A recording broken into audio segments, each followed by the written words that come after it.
और जब हमें ये चीज बताई थी गीता के एक श्लोक के बारे में, उस श्लोक को कहने वाले भगवान श्री योगेश्वर कृष्ण थे, और उस श्लोक के उल्टा उन्होंने अपने जीवन में काम किया था। हाँ, अगर गलत बोल रहा हूं तो भाई ठेंगे, उल्टे ठेंगे का साइन दे दो, और सही बोल रहा हूं तो 100 का साइन दे दो। हाँ बिल्कुल सही बोल रहे हैं। ठीक। छात्र धर्म की लिटरेचर आपको नहीं मिलेगी, पर स्टोरीज मिल जाएंगी, एक्शंस मिल जाएंगे, इतिहास के वो पात्र जिनका चरित्र मनुष्यों में, देवताओं में, ईश्वरों, भगवानों के अवतारों में श्रेष्ठतम है, वो छात्र धर्म है। जिनकी नीति को यदि आप अपनाते हैं तो कभी भी आपको अपने जीवन में समस्या नहीं मिलने वाली, हर समस्या से आप लड़ सकते हैं, वो छात्र धर्म है। उनकी टीचिंग्स क्या थी उसको एकदम साइड में फेंक दो, उनके उपदेश क्या थे साइड में फेंक दो, उनके एक्शंस क्या थे इसको देखो। राम ने रावण को मारा, ये ज्यादा महत्वपूर्ण है राम की बातों से। कृष्ण ने कंस को मारा, कालिया को हराया, तमाम ऐसे असुरों का वध किया, किस प्रकार से किया उसको देखो, वो महत्वपूर्ण है। काल यमन को मरवा दिया, कैसे मरवाया इसको देखो। पूरे कुरुवंश का विनाश किया, उसको देखो किस प्रकार से किया। वो एक्शंस ज्यादा मैटर करते हैं। वो छात्र धर्म का पालन थे। अर्जुन ने जीवन में क्या क्या किया, वो छात्र धर्म का पालन थे। उन्होंने अगर साड़ी पहनकर किन्नर के भांति भी एक समय काटा तो वो भी छात्र धर्म का पालन था, परिस्थितियों को स्वीकार करना भी था। इससे ज्यादा मैं और कोई सीक्रेट चीज रिवील नहीं कर सकता हूं। आपने बोला लिटरेचर चाहिए, आपको बोला बुक्स चाहिए, हाँ हम प्रोवाइड कर देंगे, लेकिन अभी नहीं करेंगे। विद इन टाइम हर चीज होगी, विद इन टाइम।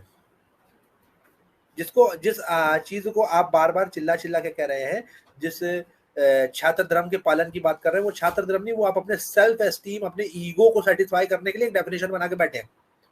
और वो इसलिए मैं बोल रहा हूं क्योंकि एक समय तक मैं भी उसी तरीके से चल रहा था। स्वाधर्म जो है आपका छात्र धर्म है, सही बात है, लेकिन आप अपने स्वाधर्म को भी नहीं पहचानते। आप में से कितने लोग 1 घंटे भी मेडिटेट करते हैं? कितने ही लोग हैं जो अपनी कुल देवी की पूजा करते हैं, साल में 1 दिन नहीं जाते होंगे? जिस गुप्त साधना पद्धति की बात छत्रगुरु भैया चिल्लाते रहते हैं, असल में क्या है कि अभी इनको भी उस चीज का एक्चुअल आभास नहीं है। हमारे जो शरीर के अंदर इंद्रियां होती 6 की 6, जो सारे सेंसेस और 5 सेंसेस होते हैं, फिर एक छठी इंद्री कही जाती है। उस इंद्री के जागृत होने का मतलब है कि हमें अपने स्वधर्म का बोध हो गया। और जब हमें यह बोध होता है तो हमें हमारे इष्ट भी मिलते हैं, हमें हमारी जो पुरखे हैं, पूर्वज हैं, उनसे भी साथ मिलता है, हमें प्रकृति भी साथ देती है। ये छात्र धर्म का आपका बेसिक कॉन्सेप्ट है, ये हमारा स्वधर्म है।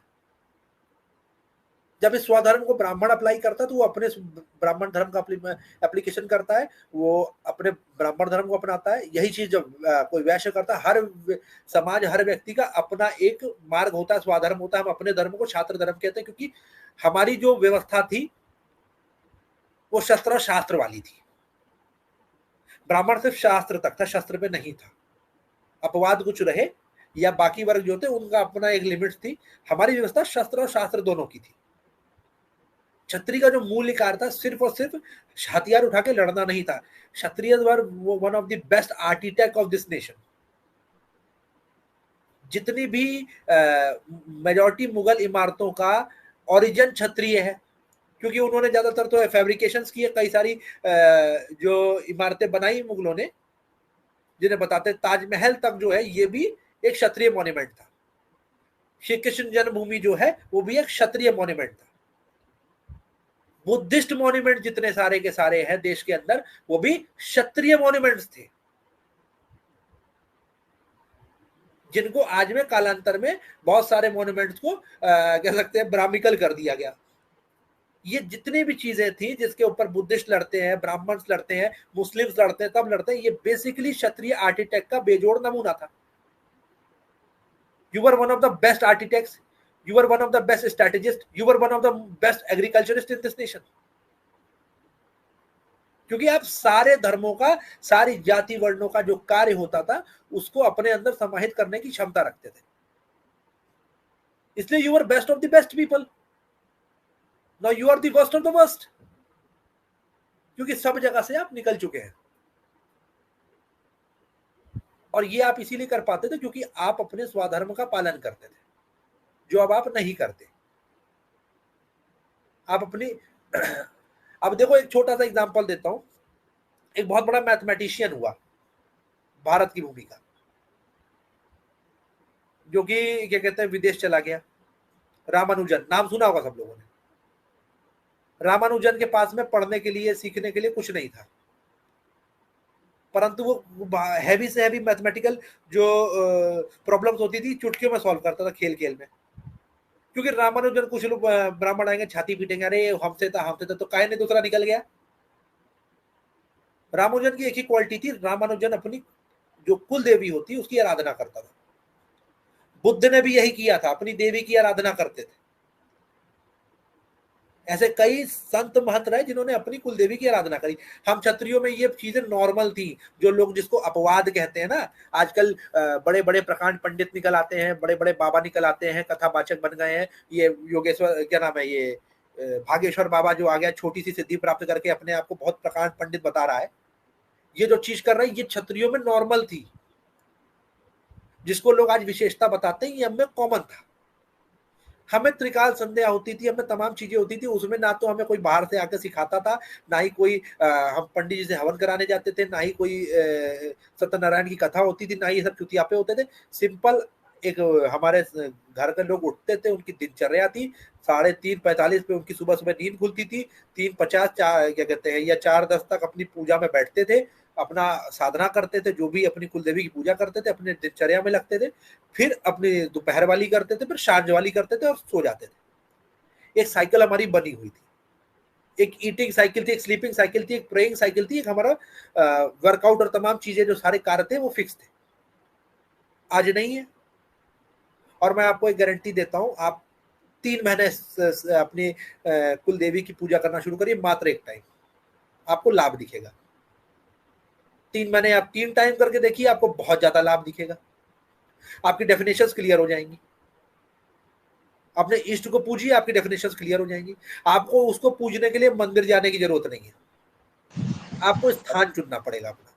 उसको पूजने के लिए आपको किसी के अंडर जाने की जरूरत नहीं है, आपको अपना बस स्मरण शक्ति, अपना संकल्प शक्ति रखनी होगी। आप उसे किसी आकार में पूजे, किसी भी तरीके से पूजे, आपको उसका लाभ मिल जाएगा। और छात्र धर्म को समझना है तो आपको ये चीज समझनी पड़ेगी, जब तक आपके इष्ट आपके साथ नहीं है, जब तक आप अपने मूल्य को नहीं समझ रहे, तब तक आप छात्र धर्म को नहीं समझ सकते, नहीं अपना सकते, और आप इस धर्म के नहीं हो सकते। तब तक आप किसी के मार्गदर्शक नहीं हो सकते, तब तक आप किसी के साथी नहीं हो सकते, तब तक आप किसी का भला नहीं कर सकते। और कर भी देंगे तो वो क्षणिक ही होगा, एक पीढ़ी भी नहीं चलेगा। इस बात को समझिएगा। हमारे लोग करते थे विदेशों में, जो बटालियंस जाती थी, ब्रिटिशर्स आए थे तो भर भर के जो बटालियंस राजपूतों की उठा उठा के बाहर भेज दी जाती थी, तो उनमें जो कह सकते हैं मरने वालों की जनसंख्या कम होती थी, और जो टास्क दिए जाते थे वो ज्यादा बेटर परफॉर्म करते थे, क्योंकि कारण था वो अपनी कुलदेवी को पूछते थे। बहुत सारी चीजें हैं अभी हमारे लोग नहीं समझते। ये स्पिरिचुअल फैक्टर नहीं, ये एक्चुअल चीजें हैं जो हमें समझनी पड़ेगी। अगर आप छात्र धर्म का पालन करना चाहते हैं तो आपको पहली चीज तो अपने स्वधर्म का पालन, अपने पुरखों की पद्धति का पालन करना पड़ेगा। और आपकी पुरखों की पद्धति आपको क्या कहते हैं, मंदिर मंदिर जाके, बाबा बाबा जाके भटकने को नहीं कहेगी। आपकी पुरखों की पद्धति आपको आपके पुरखों से ही मिलेगी। और जिनको नहीं मिली है, मैं उनके लिए मुझे बहुत ज्यादा ग्लानि है। आपको थोड़ी मेहनत ज्यादा करनी पड़ेगी खोजने के लिए उसको। जी, छात्र गुरु भैया। अच्छा, हमें जो आपने कुल देवी की बात कही, तो कुछ अच्छे विचार भी आते हैं, कुछ विचार इस प्रकार से रहते हैं, उसको हम व्यक्त करेंगे। जब चौहान वंश की कुलदेवी माँ आशापुर, तो बताते हैं उनकी मूर्ति खंडित करने का प्रयास किया गया, तो राजस्थान के रास्ते होते हुए उनको गुजरात में स्थापित किया गया। तो क्या ऐसे कालखंड रहे हैं कि छतरी अपडेट नहीं हो पाया, यहाँ तक कि हम बारूद तक भी नहीं पहुँचे। तो इस एंगल से भी विचार करना चाहिए कि हम किस राह पे चलें जिससे कि हम अपडेट रहें, नए समय के हिसाब से संस्कारों को ध्यान में रखते हुए स्व उत्थान करते रहें। और यहाँ पे हम लोग स्पेस के